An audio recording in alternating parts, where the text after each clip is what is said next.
Super Mario Bros. Is perhaps the most famous speedrun, and any record set in it is a big deal. The remaining time saves across all of its categories require a perfect run leading up to them just so a runner can have the chance at saving a few frames. For instance, in Niftski's last any percent record, he needed to execute 5 flagpole glitches, a wall clip, and the 4-2 wrong warp, just to have a chance at saving time in 8-4 with fast accels. This took him 14 days of attempts, and across all of that time, he only had 9 runs make it to 8-4, a huge time investment for only 9 chances at saving time. The record itself was only a 66 millisecond improvement, but any gain in the any percent category is a big deal. And what if I told you that not only did Niftski just improve the warpless category record, but he did so by almost 5 entire seconds? This is the biggest Super Mario Bros. World record advancement in over a decade. And in today's video, we'll go over how this was even possible by looking at where he saved time over the last record, the skips he used, and finally, what's left to be included in this now nearly unbeatable run.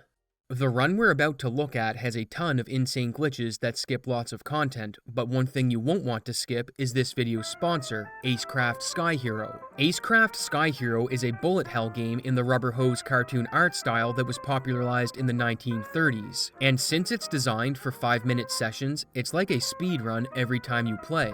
So how do you survive a 5-minute session with insane patterns and multiple bosses? Inspired by the parry mechanic from fighting games, bullet reversal allows you to suck in and absorb certain projectiles, then launch them back at your enemies to help you forge safe paths while trying to survive. Co-op is also a feature where you and a friend share the screen, and hidden inside of the game is the super secret hell difficulty co-op challenge that you'll need to find clues hidden throughout the game to unlock. And rumor has it that it's so difficult, the developers haven't even cleared it yet. Let's fly together, laugh together, and play together in AceCraft Sky Hero. Use the links in the description or scan the QR code to download the game and join the fun with the Tom and Jerry crossover. And with that, let's get back to the video.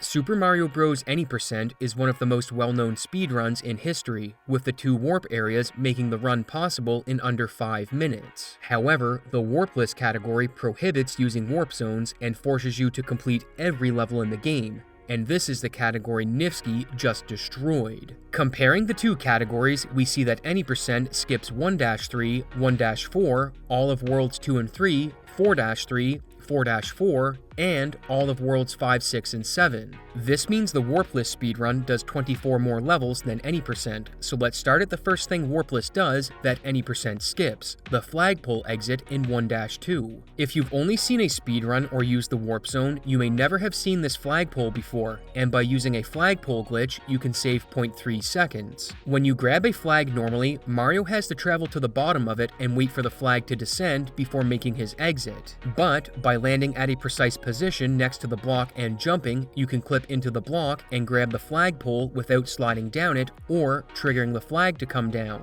allowing Mario to dismount early and saving just under 1/3 of a second.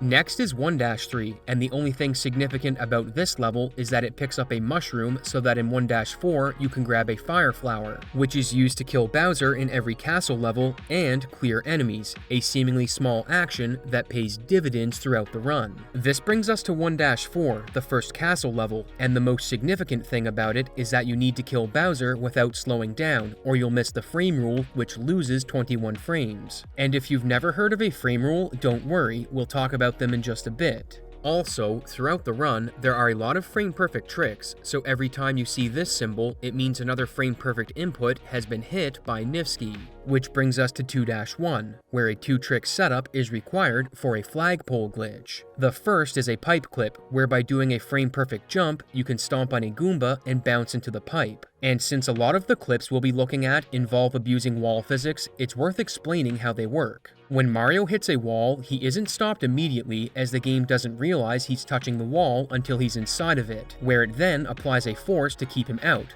But if you press left when you first clip into the wall, the game thinks it needs to apply the force in the opposite direction, allowing you to travel through blocks, walls, and pipes. The reason you need to do this on 2-1 is because clipping into the pipe this way moves Mario's on-screen X position to 134 or 135, which has him quite a bit ahead of his regular X position of 112. However, the frame-perfect jump isn't all that the pipe clip requires, as to clip into the pipe you have a 2-frame window to press left, followed by a frame-perfect 2-frame jump out of the pipe. And if you're successful, not only is Mario further ahead on screen, but your subpixels will be correct for the next trick, clipping into the ground with a Koopa. All you need to know about subpixels is that they are units smaller than pixels that affect certain tricks in the game. And not only does this ground clip need good subpixels, it also requires another frame-perfect jump followed by a frame-perfect release of the left button the moment you make contact with the wall.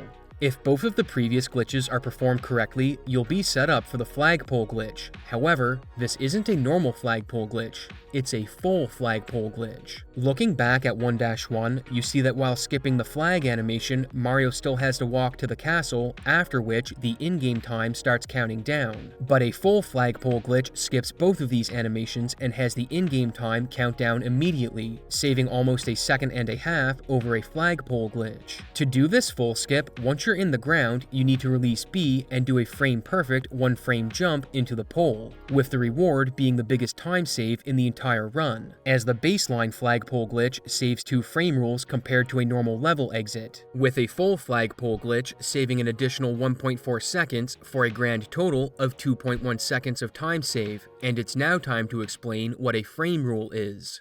The check for a level to end only happens every 21 frames, so if you end a level 10 frames after the last check, you still need to wait 11 frames before the level will actually end, with this check being called a frame rule, which means any time save speedrunners want to implement has to save more than 21 frames or it won't be faster. To see a frame rule in action, here's the next level, 2-2. Normally, the flagpole glitch in this level won't save time on its own because it comes just short of saving 21 frames.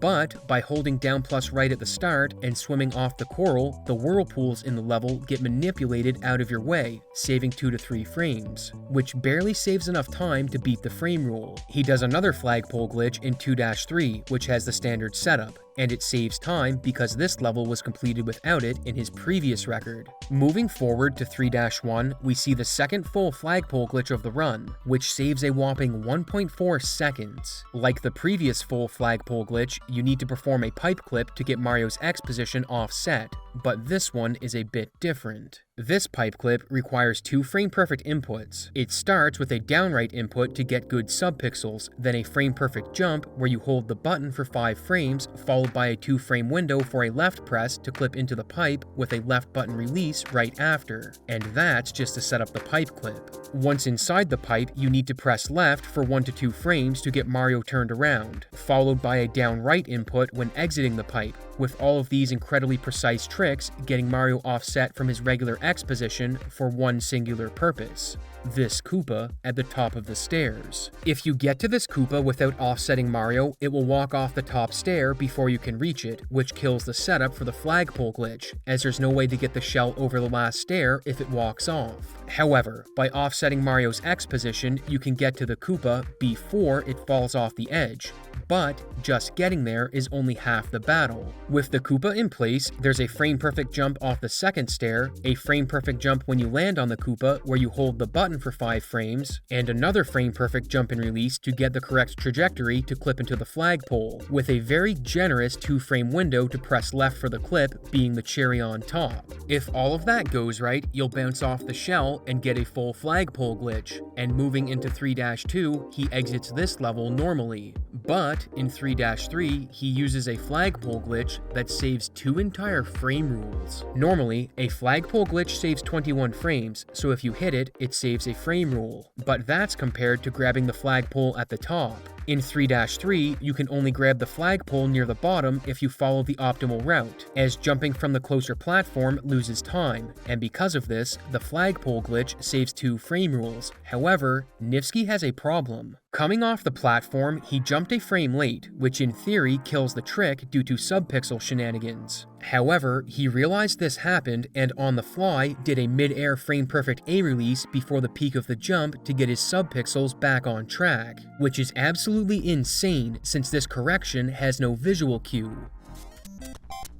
FFO save! FFO save! FFO save! Oh my god! Oh my god. Don't freak out. 4-1 is the 6th flagpole he hits in the run, and it's the same as the ones in 1-2 and 2-3. And once he's hit it, the only thing he has to do is tie his previous run on each level, and he'll set an enormous world record. He still has plenty of tricks to hit, like the bullet bill glitch in 8-2, which is also a full flagpole glitch. But I want to visit 4-4. Because despite being almost 5 seconds ahead, something happens that leaves the fate of the run entirely up to luck.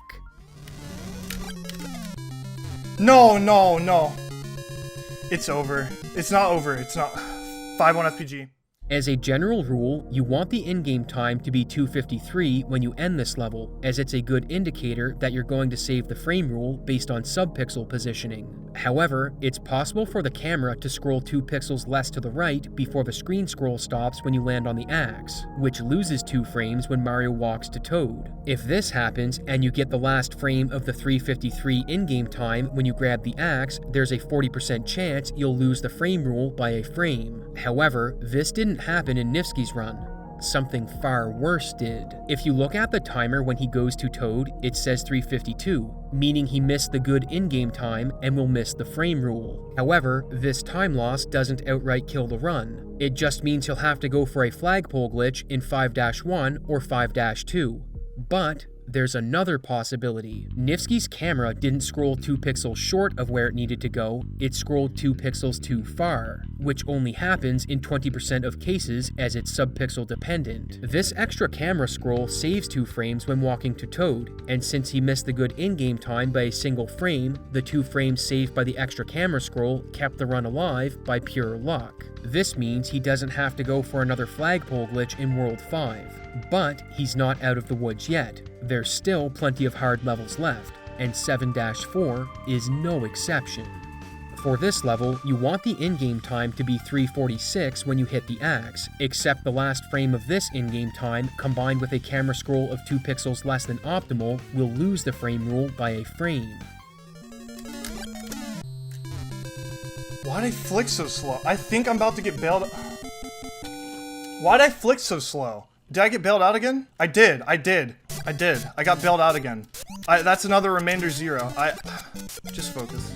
Once again, Niftski missed the last frame of the good in-game time by a single frame. But, just like last time, there's a chance to save the run. Because he got the perfect screen scroll again, he saves 2 frames walking to Toad, which means another 20% chance of having the correct subpixels save the run. Except this time, it wasn't left to chance. Knowing this could happen, Niftski does a downright input and performs ducks at certain speeds throughout the level to make sure he gets the extra camera scroll in case he's late grabbing the axe, as these actions give him the subpixels he needs for the camera scroll instead of leaving it to a 20% chance. After this incredible recovery, he only has the bullet bill glitch left as he's not going for fast accels in 8-4, and when he finally gets to Bowser,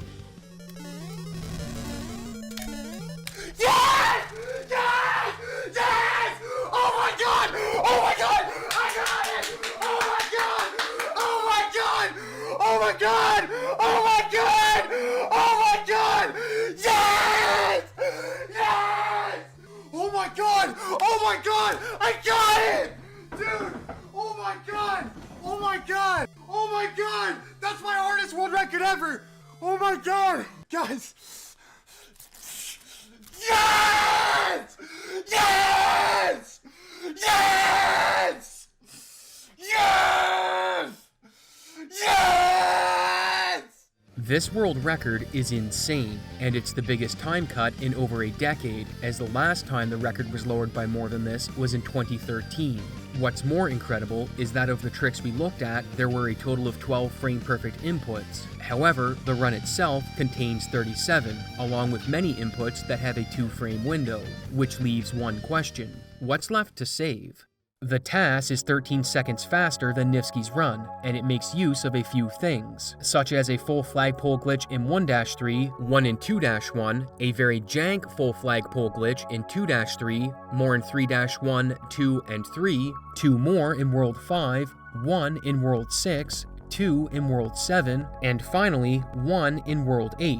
That's 12 full flagpole glitches plus fast excels wherever they can be used. You might be wondering why Niftski didn't do fast excels in World 8 since he did them in his any percent record, so surely he must be capable, right? While he is capable of doing fast excels, his any percent record took an entire 2 weeks of attempts to achieve, and that run is over 3 times faster than the warpless category, so it has less gameplay to make mistakes in. As it stands currently, it doesn't make any sense to play with absolute perfection for 18 minutes to then possibly bleed time when the record still has other tricks earlier in the run that need to be included. The time when fast excels need to be part of the warpless route will one day come, but today is not that day, and it's more likely that Niftski will achieve the perfect Mario Bros. Speedrun in any percent before warpless is improved again.